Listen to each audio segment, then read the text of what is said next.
Hey everybody, welcome back. And we're not mirrored, we're just on opposite sides. But welcome back tonight, Pastor Kyle and Brother Henry.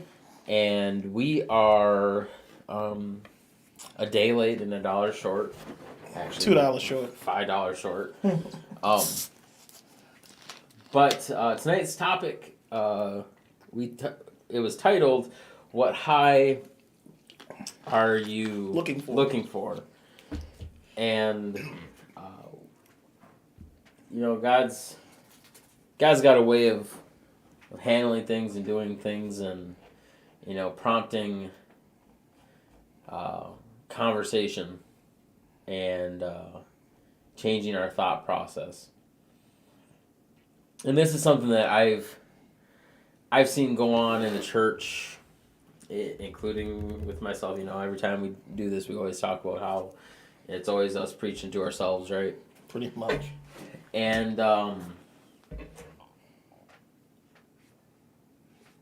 there's things that happen in the church that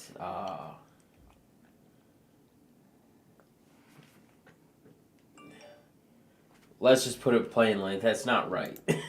You think? That as believers and churchgoers, and I've heard it 1,000 times. Well, the building's not the church. I get it. I agree. The building is not per se the church. However, the Bible is very clear on a lot of things. Don't forsake the fellowship of believers. Paul and Peter and Timothy and Silas, they all wrote to the church. And they and the referencing that they were using was to the building, to the organization of believers, and the followers of Christ. And we like to pick apart and take the context of the word church out to benefit us, of why we don't.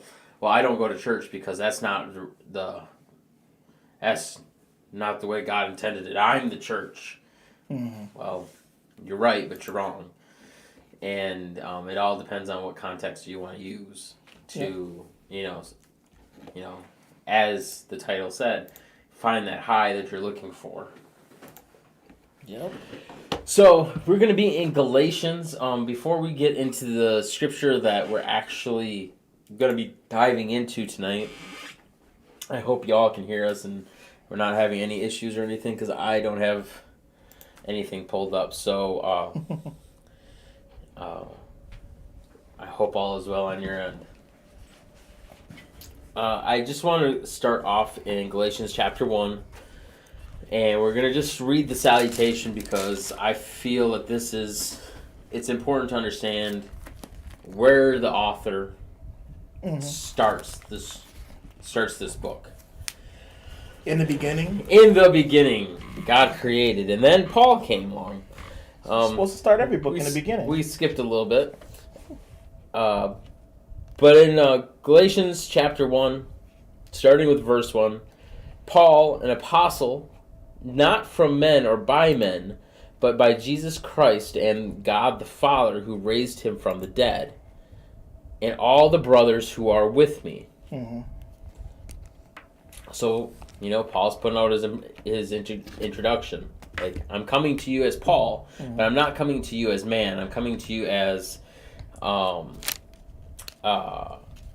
by Christ and God the Father who raised Christ from the dead. And he's specifying which God he's talking about. Right. And he's doing that because of, if you read through Galatians, what's to come after.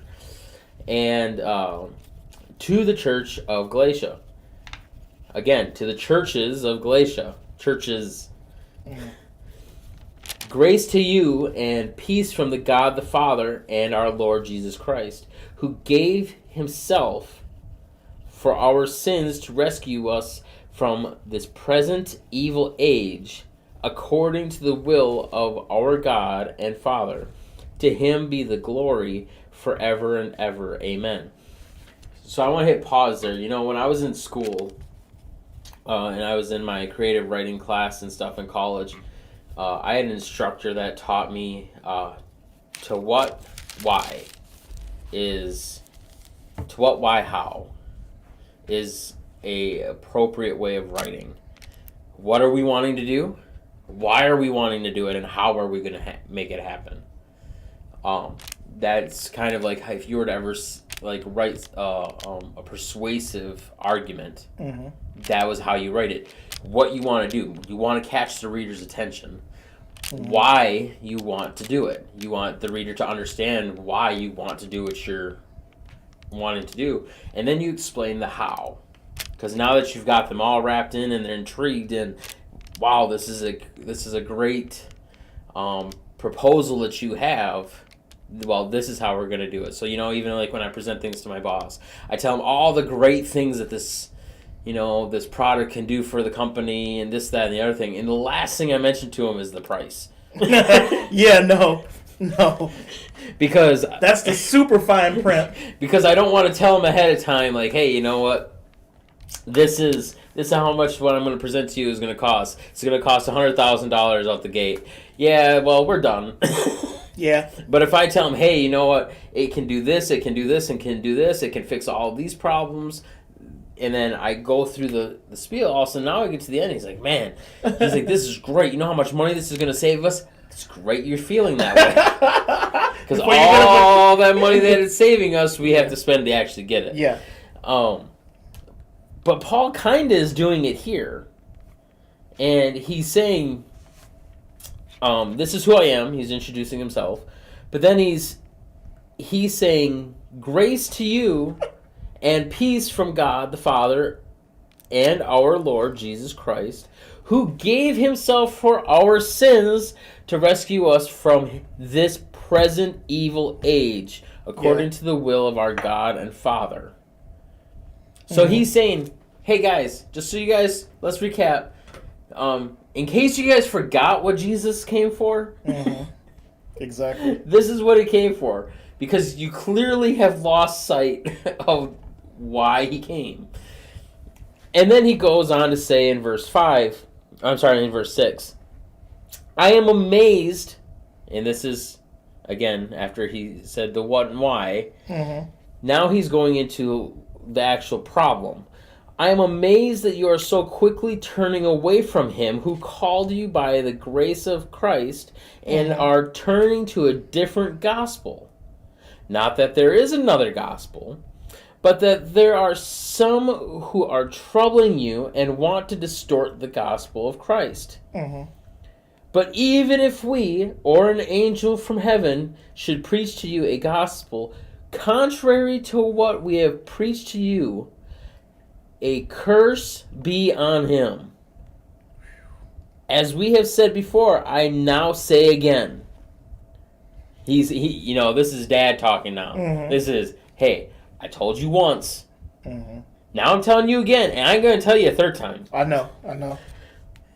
As we've said before, and I now say again, if anyone is preaching to you a gospel contrary to what you received, a curse be on him.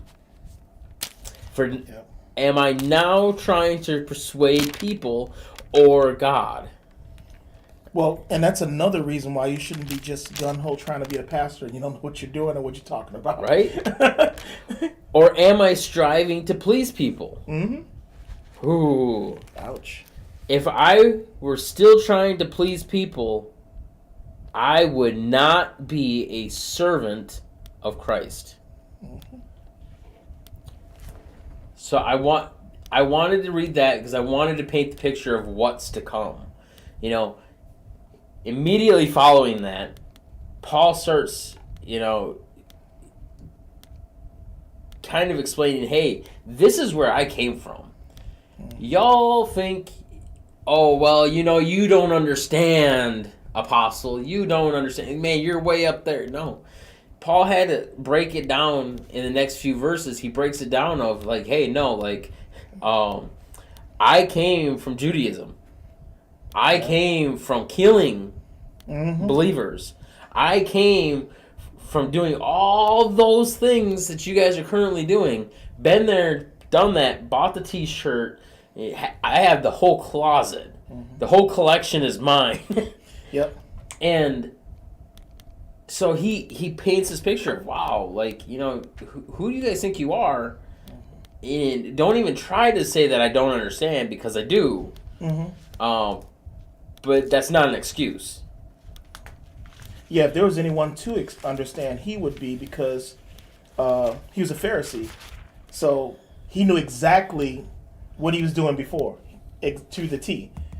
And so now having to switch that up and now become a follower of Christ, I mean, that's a night and day chasm from where he was before. You know, he was zealous for what he was doing, to the point that he killed what he now know as his own brothers, which is just crazy. What you doing? There was a glare on the screen. Oh, was the camera light? I wanted everybody to be able to make sure that they saw what was on the screen.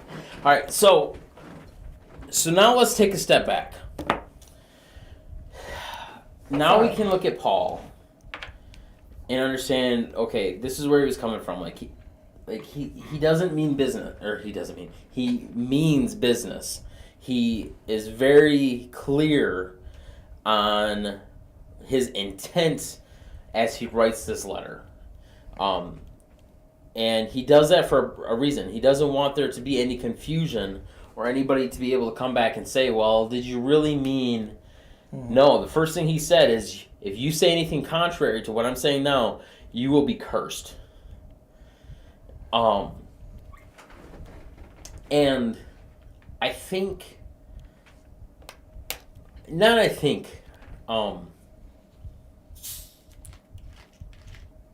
we as individuals,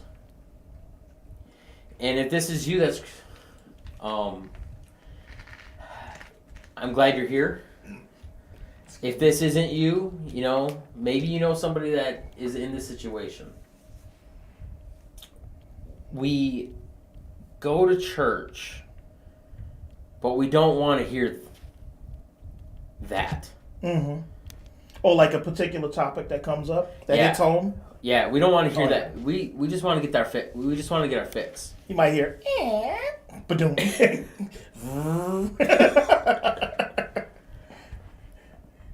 yeah, on the way out.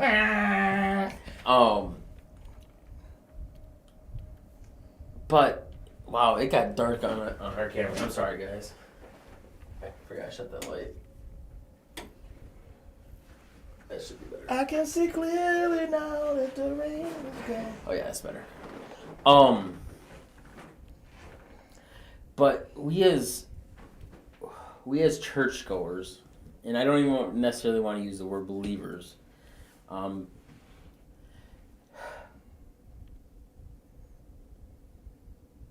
we go to church because it's expected of us. And we go to church because it's a fix. It's, well, you know, I haven't showed my face in, man, it's been a couple months now. I might as well go make an appearance. Yeah, and some people think like a church visit cleans them up from all they did during the week. And that's kind of where I'm getting at, is we feel that it's a fix. Is just, you know, it's kind of like the junkie mentality. You know, we're just Christ junkies instead of crackheads. I'm high on Jesus. And hopefully you are. By all means, he should be better than any high that you've ever gotten. That's what it should be.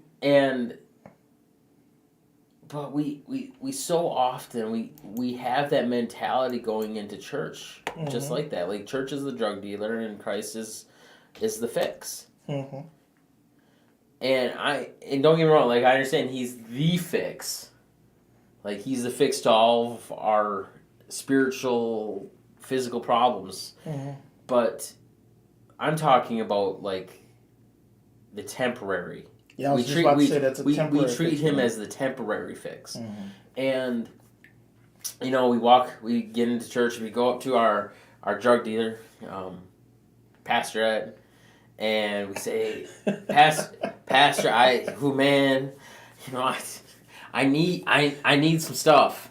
It's been a rough week. Yeah. Can you give me some of that? Yep. Michael Jordan said it, or Bugs Bunny said it really great in the old Space Jam. Space Jam.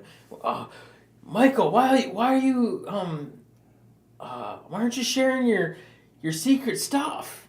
And it's water. Mm-hmm. And they're all Guzzling it down and passing it around and acting like it really did something and really It was didn't. placebo. And it was just a placebo effect. Yeah. And we almost get that. Mm-hmm. Is we feel like we go to church that one time and man, that's the placebo effect of, oh man, hallelujah, I'm set free indeed. Yep. And we walk out the door and Yep. Some people feel that same way. They go to church once a year on Easter and everything's fine. There's a term, and I wish I could remember out the top of my head. It's the Christians that only go during holidays. Mm-hmm. But there's a word for it. I remember hearing something like that. I can't remember it either. But anyways, it's been a long time since using that term. So anyways, but we find that we treat Christ as just a temporary fix. Mm-hmm. Of I just need him once this week, and I'll be back in a couple weeks to get my next one. When things are going rough, and I'll throw up a couple of Hail Marys and call it good. Yep. My favorite is when I get into like an Uber or something, and they'll hear something. Oh, like especially when I was driving Uber, it was great. I'd be having some Christian music on, and people would be like, "Oh yeah, is this yeah? Oh yeah, what church you go to?" They'd be like, "Well, yeah, I go to It's right there on yeah," and they'll tell me, and they'll even give me a church, Mm-hmm. and I'd be like, "Oh yeah," and then they'd be like, "But I haven't been there," and yeah. well, you don't go Mm-hmm. to that church. Right. You know of have that attended Mm-hmm. that church. That ain't no lie. You are not all in. Mm-hmm. And it goes down to as this is gonna hurt some people.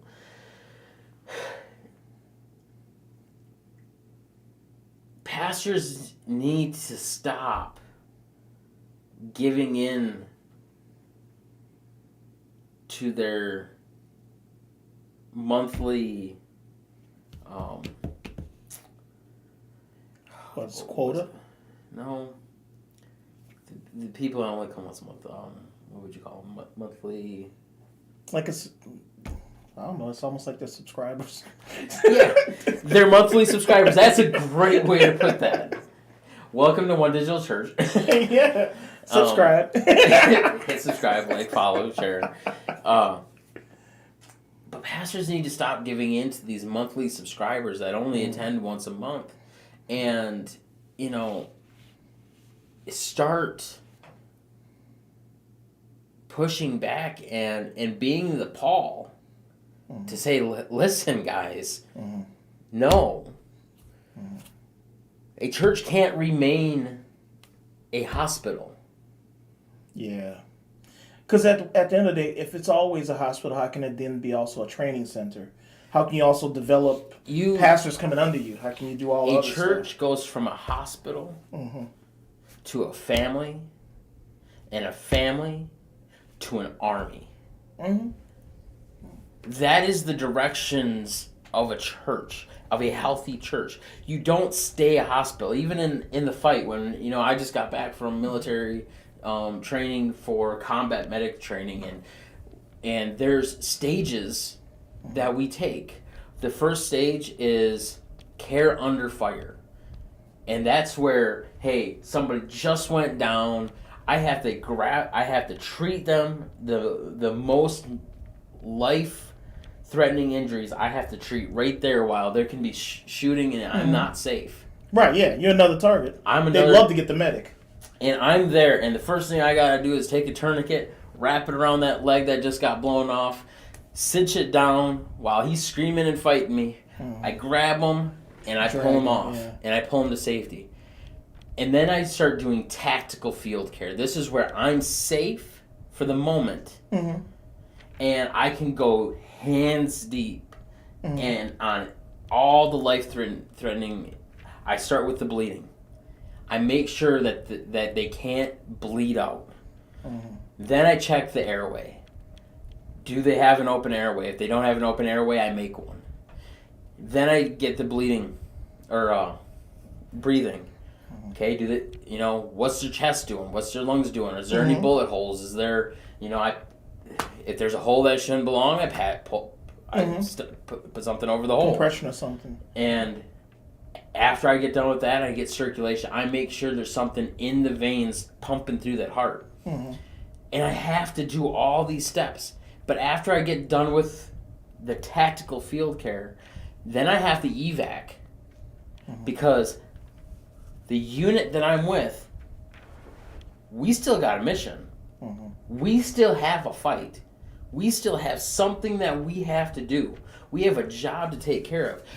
We can't remain in the hospital because the enemy comes in and all we're doing is taking care of the sick and injured. We're not prepared to fight the next battle. We're not prepared for the next incoming strike. A church can't be just the hospital. Right. The church has to move from that position of care under fire. Something's going on that, we got to stop the bleed. Right. So let me make a point, and then I want to ask a question. I personally believe a church needs to be like looked at in the area of a triage, right? So some people come in, they're gonna need help ASAP. That's the guy that's just coming off the street selling drugs. The prostitute walks in. Somebody that's even high right now walks in. Those are gonna be immediate care. So then you're gonna have on the other side of that, you're gonna have somebody walk in that has been churched all their life and they're just looking for a new home. And they're looking to be developed and grown and undergirded and supported and taught. So you're going to have a chasm of stuff in between that, right? So knowing all of that and knowing that Christ is not just this quick fix, is not just, and God isn't the drug dealer, how do we get from a point of being in a position where we are the hospital to getting to the point of an active triage that's supported by like-minded believers to help all that stuff go forward? How do you get there? Training. Biblical and hands-on physical training with your leaders. And this is for the pastors, this is for the, you might be a church leader yourself, you might be a ministry leader, whatever. But in order to get, so I'm going to go back to my illustration with, in combat medicine, because it correlates directly, is say there is a moment of triage. I have a multi-casualty, and I'm the only medic. So one of the things that I do as a medic before we were to ever be deployed is I would make sure that I have individuals, even though they're not medics, they are trained also like some basic on life basic life. We call it BLS, basic life support, or basic lifesaver, and they're trained on basic things. Hey, pack that wound. Hey, control the C-spine. Hey, prepare the litter. I got to treat for shock. I need a pelvic splint. I need to do this. Hey, I got a inguinal wound. I got to look at his leg. Hey, can you go double check that tourniquet for me? Because I can't do it all by myself. Now, if I have 6 people that go down, my first job as the medic, I don't rely on anybody else. My job is to look at my 6 casualties and say, not gonna make it. Mm-hmm. Sorry guys, I know that's our buddy. Mm-hmm. We gotta push him off to the side because we have to be mission oriented. That's the tough part. We have to plan ahead. Yeah. And okay, I got these 3 guys. You're walking, so back in the line. grab your gun Yeah. and go stand over there. Mm-hmm. Man, he's bad, but he can wait. Mm-hmm. He has nothing super, but there's a chance that he could become Yeah. urgent. Mm-hmm. And, okay, I have these 2 or 3 urgents. Got it. Mm-hmm. And I position them all in different areas. Mm-hmm. And what I do is I tell all my guys, okay, you guys watch him.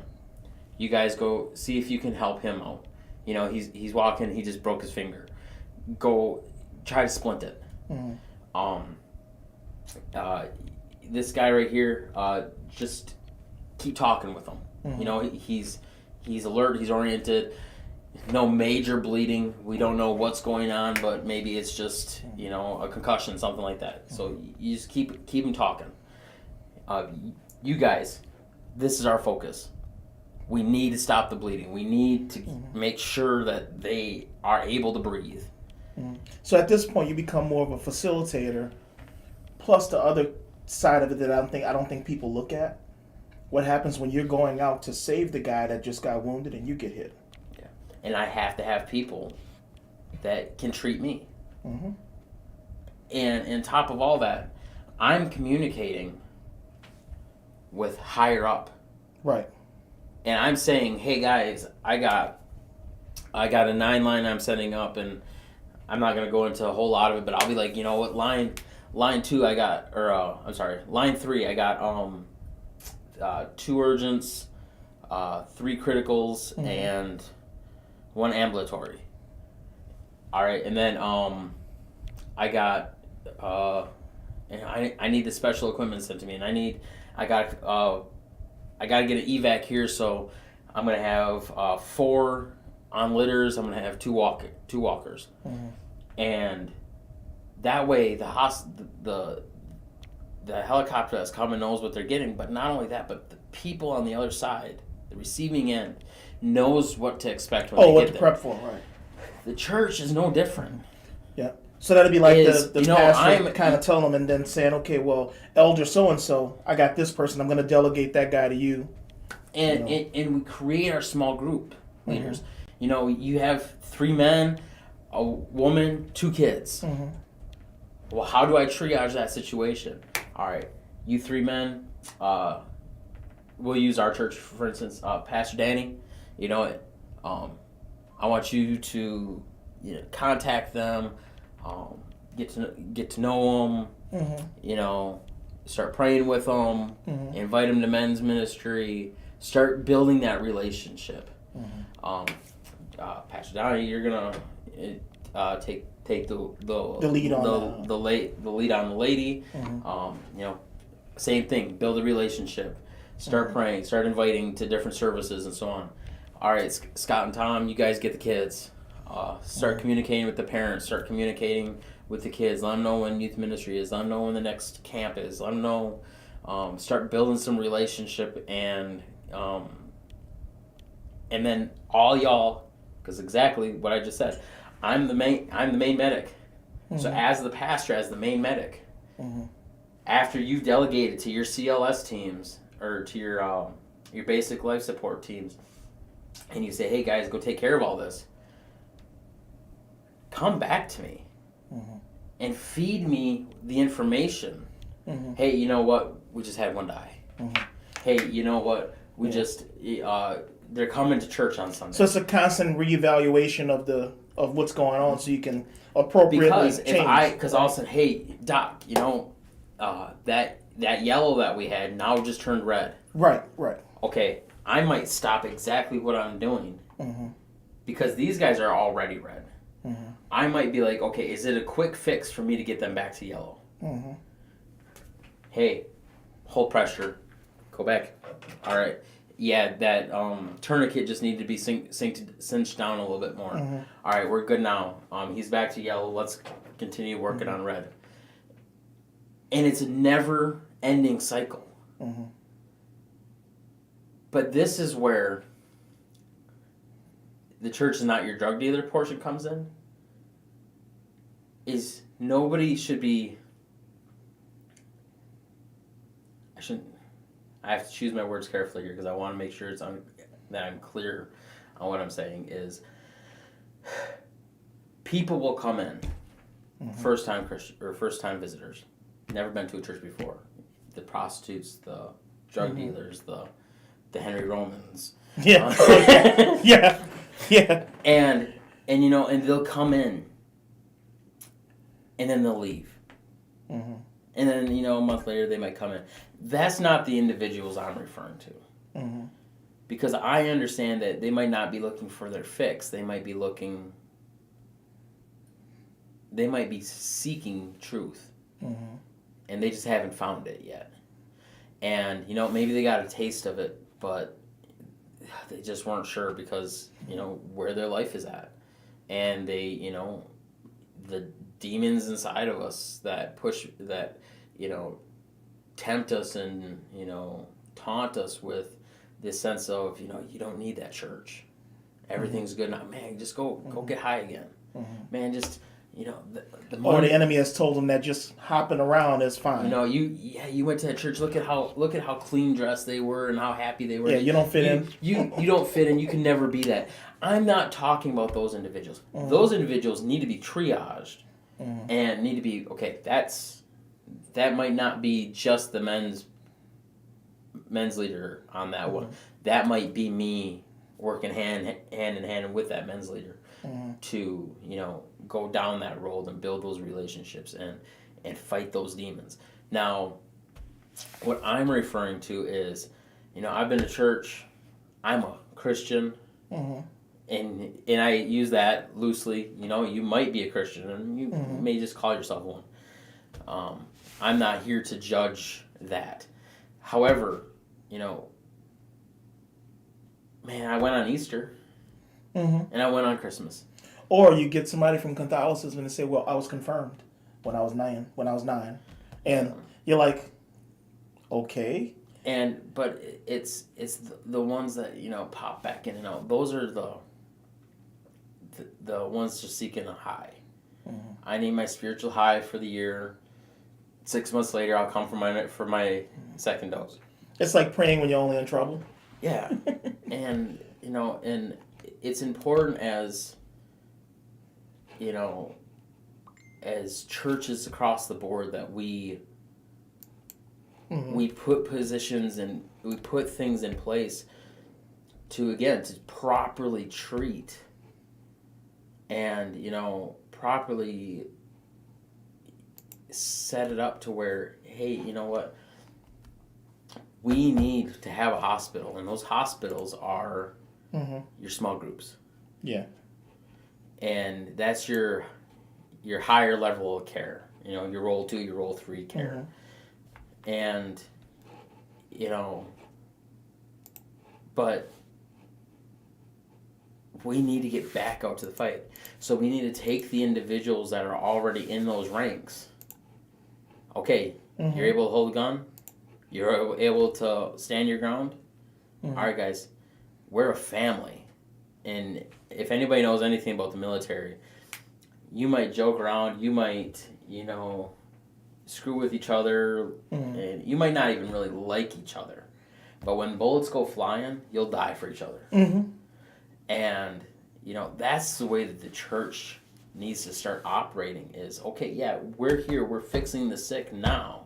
But once we've triaged, once we've, delegated care, now we need to go back in and fight as a family. And that's where I put it as that, we go from a hospital to a family to an army. Because if we're only treating the wounds and hurts and everything within our walls, and we're not going out and fighting more battles and finding more wounded, we're just waiting to die. So if I'm understanding this, it's more like from a hospital to family, and then family to army. So then also within an army, you're doing recruiting so that you can constantly have a backflow of, because you think about it, in anything, I mean, people don't like to talk about it, but we all gonna die. One point or another, we're gonna die. It's just the natural order. I'm living forever. Right, yeah. You got some people that say that, I'm still hanging on, Shani. It's like, yeah, but you're only 30 and you're acting like that. Hey, you didn't have to call me out like that. I know, right? Just so you guys know, this isn't a real 100. This is play money. I don't want y'all to think that, like, oh, got like this. He's holding his money, his Bible marker with $100 bill. For me, it'll be pennies. Here y'all go. Look at me. I don't even have that. Oh, Pastor, you hit me with a penny. No, it says it right there. Play money. I don't know if you can see it, but it does. Oh, yeah. Now I don't have it anymore. Anyways. But it's like, so we have to be, and that's where I think you get with this developmental process, where it's not, we're not looking for a drug dealer that's going to give us this little high that's going to wear off. It needs to be consistent and ongoing and to a higher level throughout the process. So you create a pipeline from recruit, which would be the person that just comes in, to then somebody that can now be a trainer, which somebody that might be a little bit more seasoned, and that's part of that whole family thing. And then when you become an army, that's when you have corporals and sergeants and generals, like, all working together lockstep for the process. And as you're bringing people in, I mean, you think about it, in personalities in churches, like, there's going to be brothers that are going to attach to each other just because their personalities click, right? And so what we need to fight against having cliques in a church, like, well, I only talk to Kyle, I only talk to Sean, I only talk to Daryl, only talk to Danny, or I only talk to the pastor. But the thing is, the pastor might be the person that can reach me the best, because maybe we both like fishing. So we need to be able to use those relationships. And you might delegate to me and say, you know what, Hank, you go talk to Tom, because, you know, Tom is a guy he's a guy into this, and you like to do that stuff too. So then now that's part of the whole ongoing triage, you know, reevaluating things and having that recruitment process going. And I think that it's important for the church to, and it's like I use my family's church as an analogy. I never went into that church and saw anybody younger than 45. So there was no bringing in, no recruiting in of new believers. So you knew no discipleship was going on over there. It's not possible, because everybody that's going there's family. And most of y'all don't like each other. So, you know, and we talk about, okay, the drug dealer effect that churches have right now, and kind of to shift over a little bit is, let's look at Galatians 5, starting with verse 15, and look at what Paul has to say about some of this. And we'll start off in verse 5, chapter 5, verse 15. However, if you continually bite and devour one another, beware that you are not consumed by one another. But, I say, live by the Spirit, and you will not carry out the desires of the flesh. For the flesh has desires that are opposed to the Spirit, and the Spirit has desires that are opposed to the flesh. These are in the opposition to each other, so that you cannot do what you want. But if you are led by the Spirit, you are not under the law. Now, the works of the flesh are obvious: sexual immorality, impurity, depravity, idolatry, sorcery, hostilities, strife, jealousy, outburst of anger, selfish rivalries. People selfish in the church? Never Don't believe happened. it. That was a lie.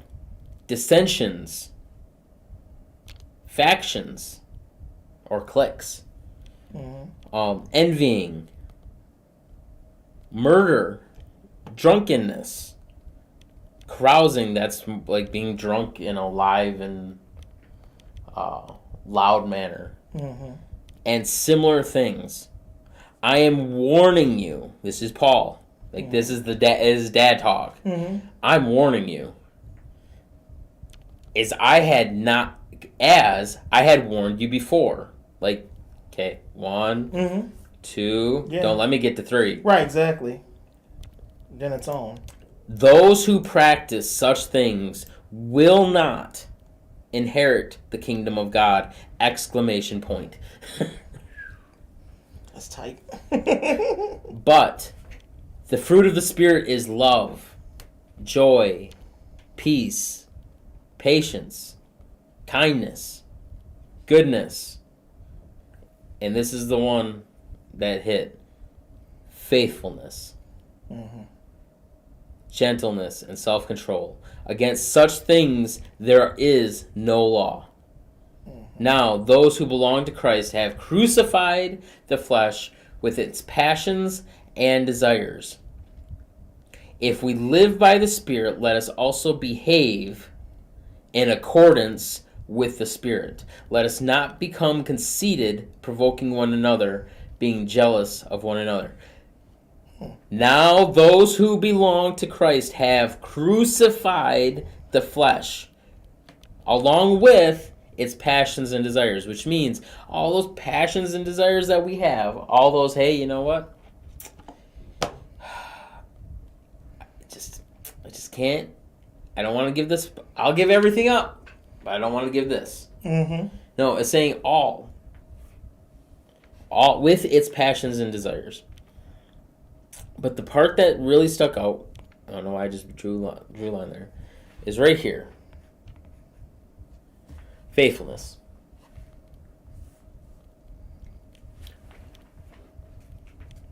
What are we faithful to?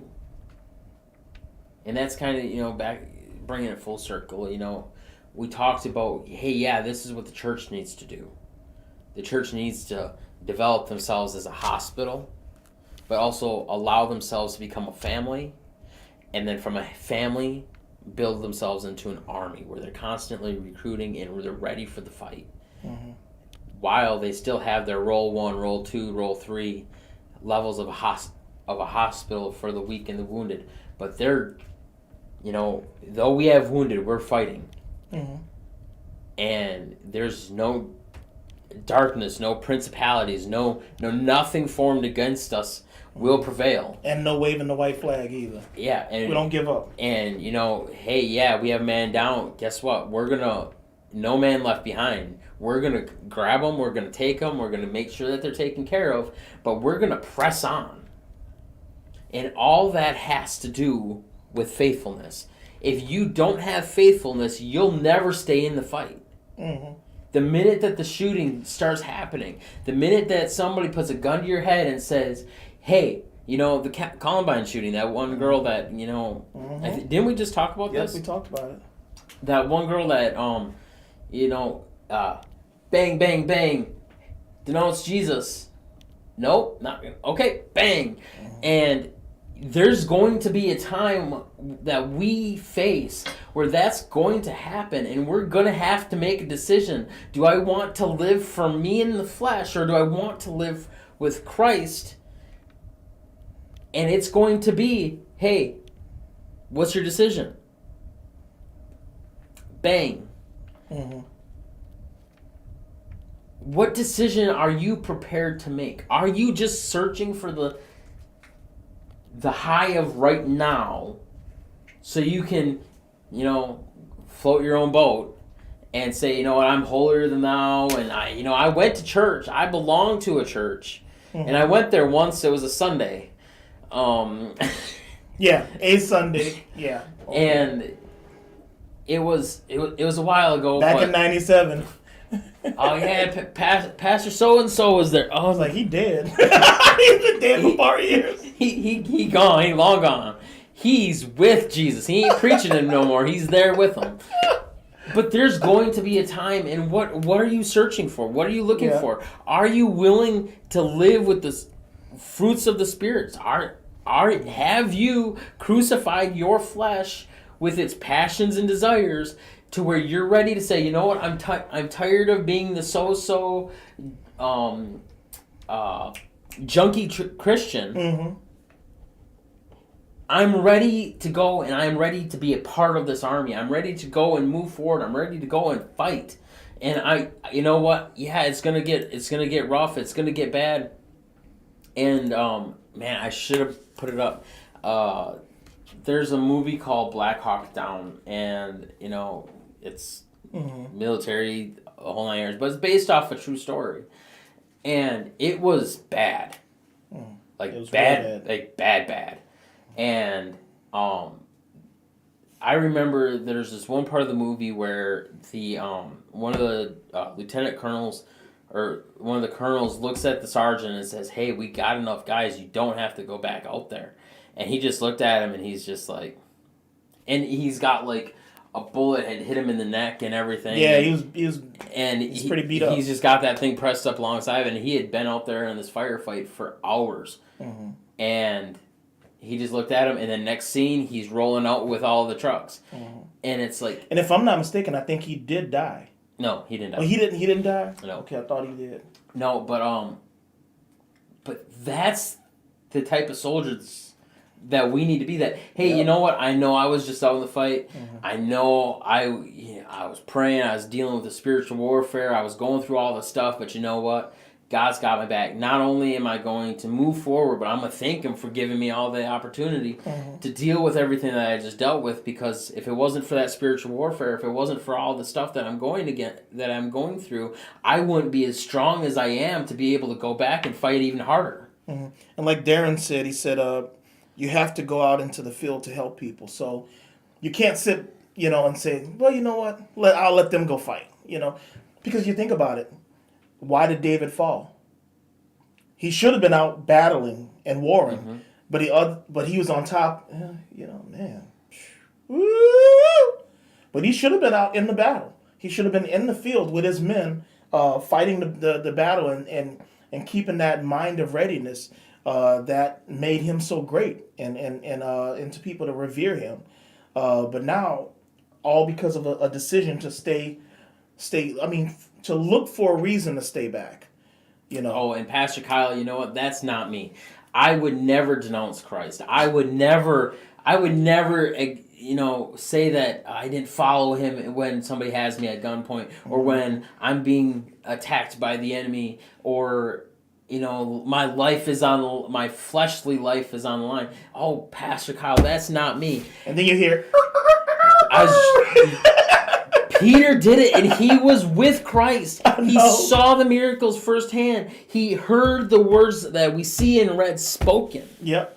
And he had just cut off an ear. Yeah, and he was just in battle. Like, he was ready to throw down. And then all of a sudden, a little kid walks up to him and, hey, aren't you one of the guys? Oh, no, that wasn't me. I was that guy over there. But I swear, I don't know we the all man. think, oh, wow, that's not me. No. Mm-hmm. We all think we're big, bad, and tough. Until we get in that situation. Until the cockroaches start crawling on us. Mm-hmm. And then, we need to stop trying to get a fix. We need to stop trying to say, hey, you know what? I'm good. I go to church. I read my Bible app. Yeah. Okay. I listen to That'll Moody. do it. I listen to Moody and K-Love. That'll do it. I mean, what more do you want from me? I'm good. Even Jesus don't say it as good as Moody Church. Right? I'm good. No. Are you still doing the fleshly things? Because Are you still, having sex with people outside of marriage? Are you still living an impure life? Are you still serving idols? Idols. Idols. Idols. Idols. I wish. Idols. Yeah, I know, right? The old Coca-Cola. Are you practicing sorcery still? Well, but I love talking to my dead loved ones. People don't realize there's a lot of sorcery in the church. A lot of it. Are you jealous of other people's achievements? And we're not even going to go on just the. I'm not jealous. I'm just saying my car is better. And we're not even going to go. I'm preaching now. Or not. This ain't a podcast anymore. But not even just in our jobs and with the money and everything. People are jealous in the church of the gifts of the Spirit. Oh, yeah. And the callings on people's lives. Oh, yeah. To where they'll reject them. They'll push them away. They'll say, you're not called to do this. You're not good enough to do this. You've not been filled with the Holy Spirit as long as I have. You haven't been doing ministry as long as I have. You haven't been schooled as long as I have. You haven't had as much time behind the pulpit as me. You haven't had all of these things. But we're jealous because we see God doing something in them, and we don't realize. There you go. We don't realize that their calling is no better than my calling. It's just it's different calling. It's a calling to a different kind of people, to a different discipline, to a different season. And we need to stop getting jealous and say, "Oh, I'm not jealous." No, you are. And see, people don't realize, like when the Bible says it, like here, it says let's see where it says. It said Don't cut me off when I'm preaching. Don't be jealous. Don't have rebuke, I say. Don't have an outburst of anger. Rebuke, I say. That the devil, Bobby Boucher. Devil is a liar. But but the Bible does talk about these things being obvious. So sometimes people think they can hide the jealousy that they have, but it shows up in how you interact with them. Oh, all day long. If you're a good singer, right, and I want to be, but you're the praise and worship leader, but that's what I want to be.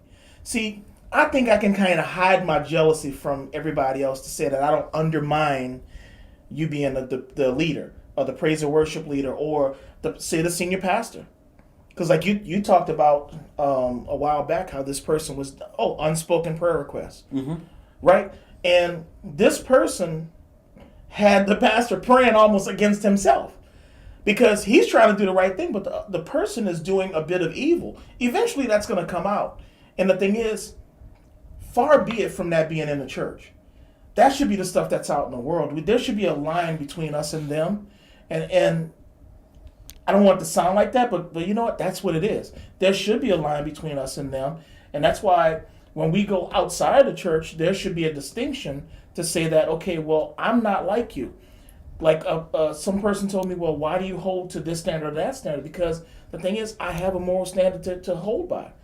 Now, you don't. So you can do whatever you want to do. And I think that's probably why you're not in the church, because you want to be able to be controlled by your desires. So the difference between you and I is, even when I go out and say I do something wrong, I do flip the guy off in traffic, the believer feels bad about that.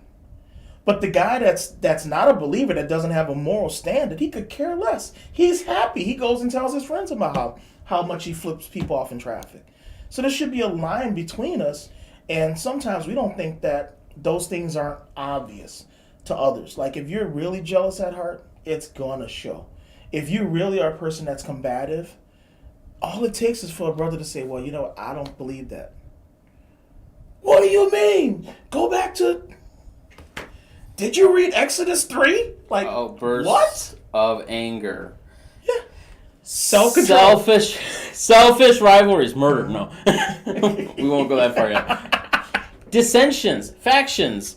Ooh, churches don't get cliquey. No, not even a little bit. Envying. I want what they have. I'll give you all this fat. Take it all. Okay. Drunkenness, carousing, put down the drink, and similar things. But faithfulness, self-control, love, joy, peace, patience, kindness, goodness, faithfulness, gentleness, and self-control. If we live in these things and we get rid of all of this crap,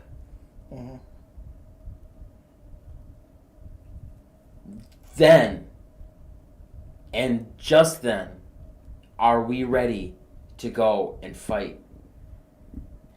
Are we ready to go in on that front line and deal with the principalities of darkness?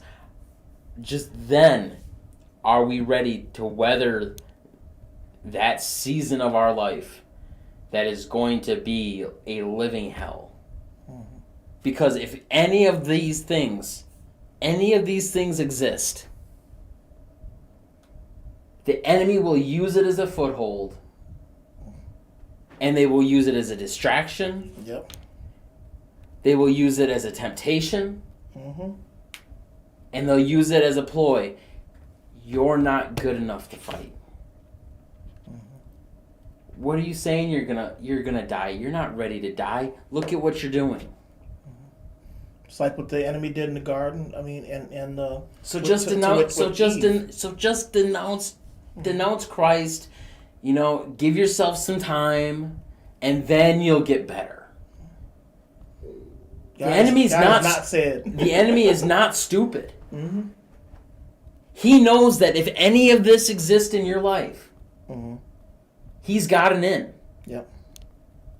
You know, there used to be a time where you could leave your doors open. Car doors unlocked, house unlocked, even while you were away. Because nobody would come in. But guess what? If you leave something unlocked and there's an enemy around, guess leave what? the hen house open and there's a fox around. Guess what? He's going in. If you open a door for Satan, if you open a door for a demon, if you open these doors and you say, you know what? It's just one video. Well, that'll never happen to me. It's just one. It's just one video. You know, it's been so long since I've been with my wife. It's been so long since I've been with a girlfriend. Whatever. It's just one video. And it's okay. Just one more. Just this last time. The minute you do that, it's over. The enemy has a foothold. And then it's 45 clicks in, and then you say, well, you know what? That was only yesterday. Yeah. And then now today the enemy says, well, it's only 2 days. Yeah. It's only one drink. I can handle it. It's just, you know, I never let myself get there. It's always going to be just one until it's another one. Just the entry point.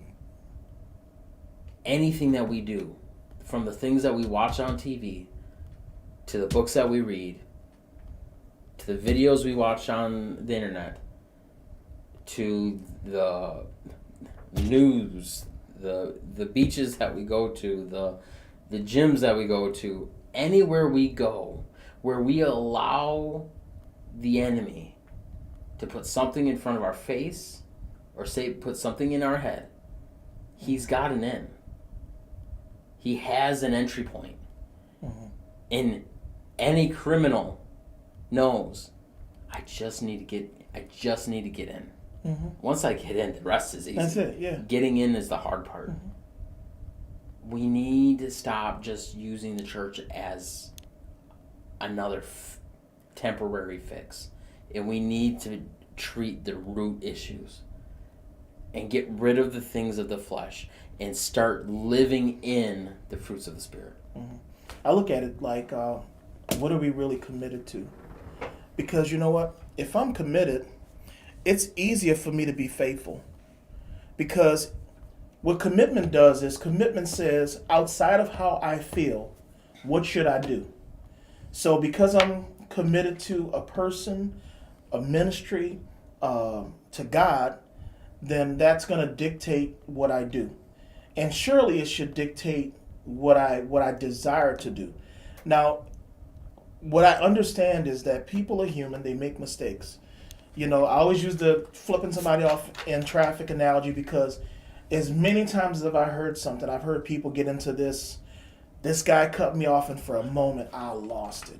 And you know what? I understand it. I've been there, so I get it. But you know what happens when I'm committed to Christ? Now my desires change. My desires say that I don't want to be that guy flipping out in traffic. My desire says I don't want to be the drunkard. My desire says I don't want to be the guy that says, "Oh yeah, well I go to church every week, but I smoke weed all through the week too," you know. And so it's one of those things where that commitment, and the thing is too, is what we sometimes lose is, it's like the Bible says that the reason why we love God is because He first loved us. So the reason why we can be committed to Him is because He committed Himself to us first. You know, His commitment led Him to the cross. And so if we're not looking to have that kind of commitment, it's going to be hard for us to really be tight. You know, because if my partner not committed to me like I'm committed to my friend, it's going to be hard for us to remain close. Because at a moment when I say, you know, hey bro, whenever you need me, you know, give me a shout. Then what happens if I call my brother over and over and over for 6 weeks and he never answers the phone? Now I see that commitment wasn't the same. So now it's harder for me to remain committed knowing my friend isn't. So I think commitment helps us to do all of these things, and self-control undergirds it. Because self-control also says it's not about how I feel necessarily. It's about what I need to do.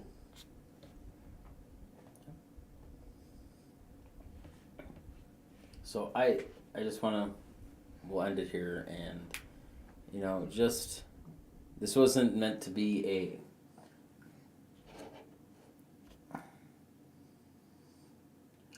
tearing everybody down moment, but it is.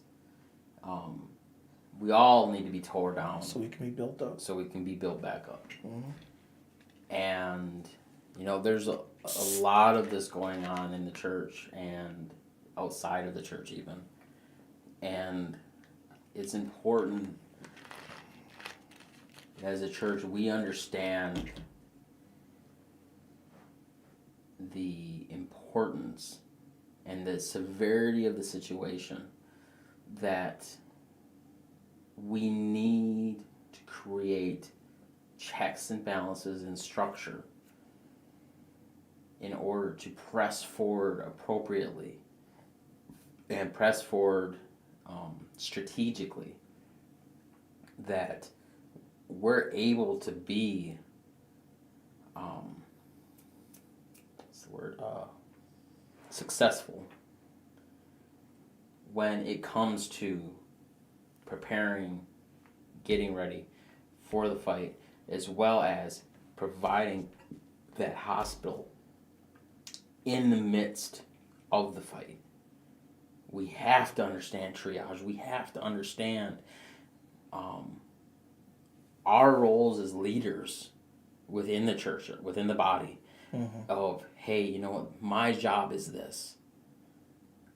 So I challenge you, if you are a leader within a church, go to your pastor, go to your ranking structure, go to the next level up and say, hey, pastor, hey, associate pastor, hey,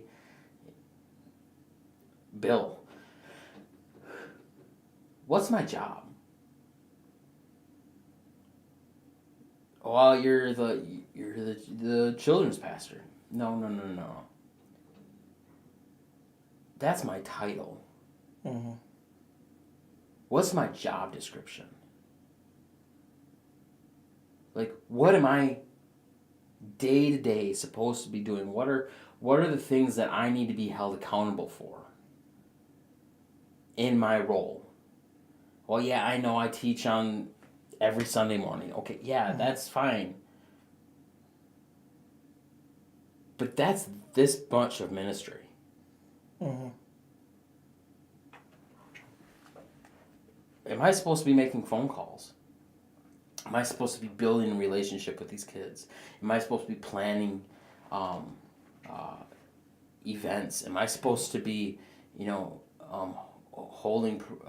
attending specific prayer services? Am I supposed to be preparing a report up to my hires of, hey, this is what's going on within my ranks, within my ministry, within my platoon? Little Debbie's, not feeling so great this week. Timmy's, he's been having some anger issues, and he made a reference about something that's going on at home. What's your job description as the children's pastor? What's your job description as a worship leader? Oh yeah, no, it's great that you sing on Sunday morning, but what's your job description outside of Sunday morning? Mm-hmm. Practicing, preparing, praying, leading and growing your team, building them up, teaching them, training them to fill your role if you're gone. Not just, hey, I'm gone, guys, figure it out. Yeah, we struggle through it. Figure it out. Yeah. Without roles and responsibilities, as leaders, we fail the people below us. So isn't it like then between like Cain and Abel? So one was given his best, and one just gave, this is what I got. No, not even that. Because I had better to give. Oh. This is what I want to give you. Yeah.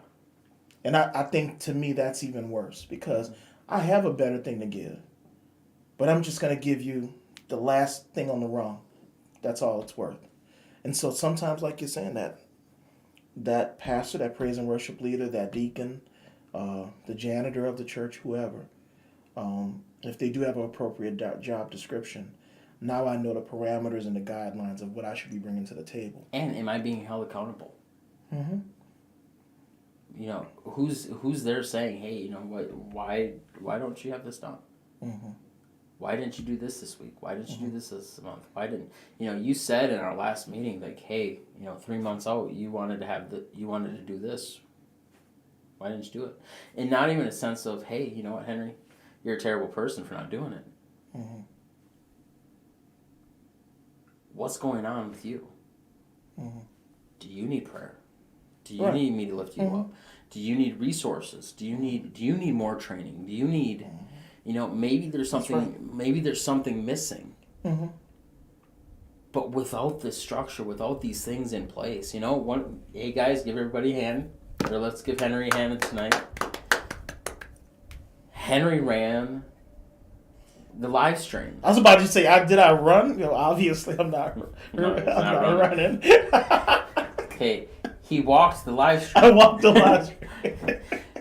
But me and Henry had Henry had a conversation that on the moments that I'm gone, Henry's having resort to using his phone, or using maybe technology that's not as adequate as what we have here, and.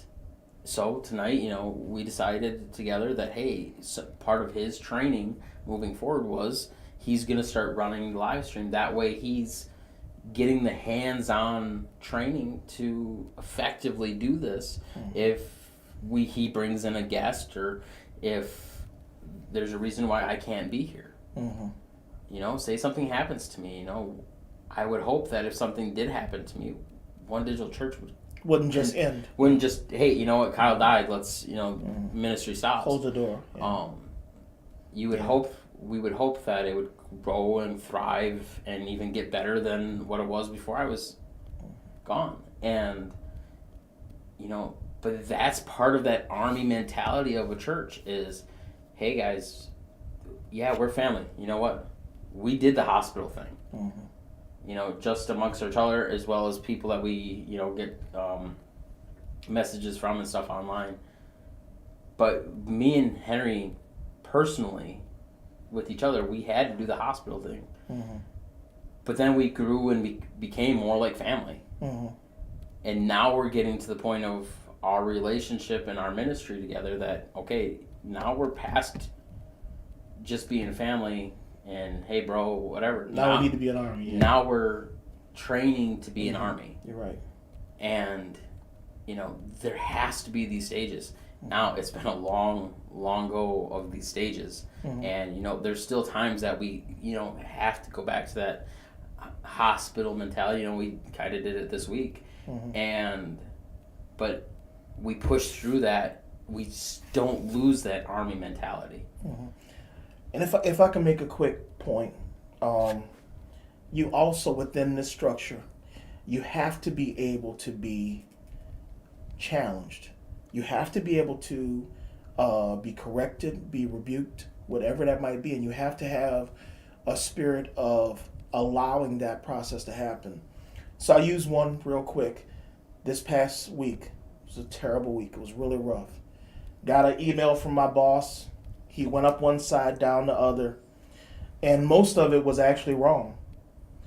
The email I was going to send him back was probably going to mean that I was no longer with the company, because I was so enraged for that moment about getting this scathing email. But what I thought, well, that wouldn't be the behavior I'm looking to emulate. So if I'm supposed to be this guy that's part of the team and that's a believer, then I go and respond in kind. And then what does that make me? Then that puts a stain on the reputation that I have tried to build over this period of time. So what I had to do was I had to take that. And I had to say, well, you know what? Even though a lot of this is just wrong, what about it's right? What was something that I could have done better that I didn't do? And you know what happened? I took that approach. We had our sales meeting the next day, which was yesterday, while I was driving back. And guess what? Even through that, I was able to say, you know what? Hey, this thing that happened, this was my side of it. You know what? The meeting went smooth. And even after the meeting, I talked to my boss one-on-one. Hey, this is what I'll do to correct the part that I did wrong.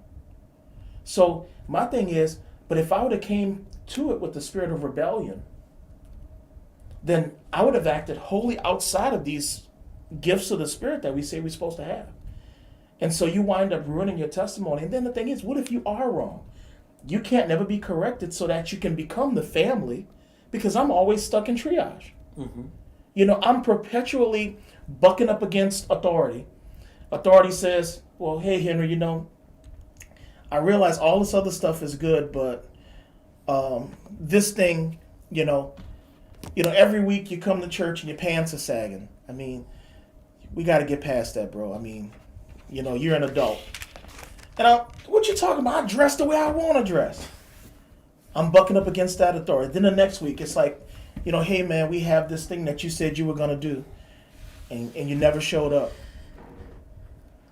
Man, I'm an adult. I come when I want to come.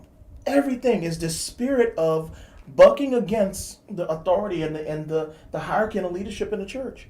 So if God has put a person above you and ahead of you to teach you, like a Paul that does to a Timothy, then you need to respect that authority so that you can be trained to then now have the relationship of a family. Because you'll never get to an army if you're always bucking up against authority. You have to go from triage to say, well, these are the things I need. These are the things that I can also bring to the table. Now, how can we merge those two things together so now I can become an effective part of the family? So now once I've become a part of the family, now instead of Kyle having to always say, oh, geez, this guy again. He's saying, no, oh, hey, Henry, I know you're good at that. Can we get that done? So now you do have those junior trainers, even though you're the lead medic. You have a junior trainer that you can say, hey, that guy needs a tourniquet. And you can be comfortable with the fact that I can go and apply a tourniquet properly. So now once you've done all of that, now you've set all the structure in place, now we do become that effective army that can go out in the culture and fight these battles outside and inside the church. Because once we've gotten past the family part and we're an army, then we're something. But we have to find a way to get past, personal offense, feelings, and all those things that, feelings are great, but they can also be the biggest barrier from you growing. All right, y'all. That's all we got tonight. That's all you got tonight. We unpacked a lot. But we love you guys. We care about you. We want to see the kingdom succeed. Mm-hmm. And our prayer is that you can be a part of it. No man left behind, right? Absolutely. Absolutely. You know, we've had individuals reach out to us about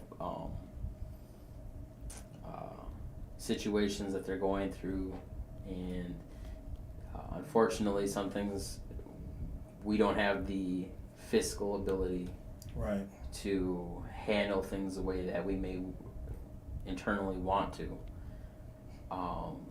in regards to benevolence or whatever the case might be. Right. But there's one thing that we can always do, and we can always provide you love, we can always provide you training, and we can always provide you prayer. Mm-hmm. And, you know, Christ says there's no greater thing than this, than love. Mm-hmm. And